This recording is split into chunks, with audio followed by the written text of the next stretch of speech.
আসসালামু আলাইকুম বিয়াস। অন্তত দুঃখ ভরা মন নিয়ে একটা কথা না বলেই পারতেছি না, কেননা আমার এই ছাগলটা দেখছি মৃত ছাগল। এই ছাগলটা ওষুধের অভাবে শুধুমাত্র মারা গেছে।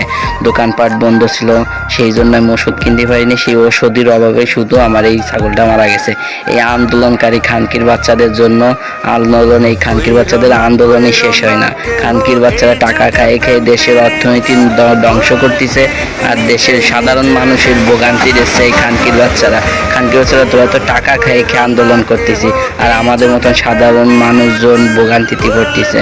কারো মা অ্যাম্বুলেন্সে নিয়ে আপনার হাসপাতালে যেতে পারতেছে না, কেউ কোনো জরুরি কাজে বাইরে যেতে পারতেছে না। খানকির বাচ্চারা তোরা সব কিছু ইটি করে তুইছি।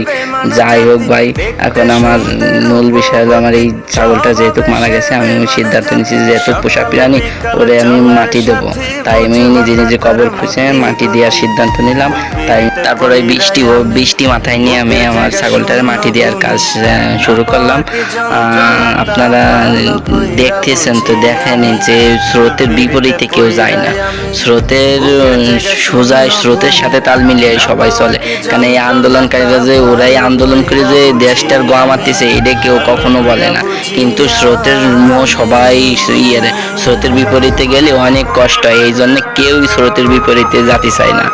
যাই হোক, আমি ওইগুলো নিয়ে আর বাড়াতে চাই না। আমার ছাগলটাকে আমি মাটি দেওয়ার জন্য আমার ছাগলকে আমি সেই মাটির সে গর্তের ভিতর ধুয়ে এখন আস্তে আস্তে মাটি দিচ্ছি।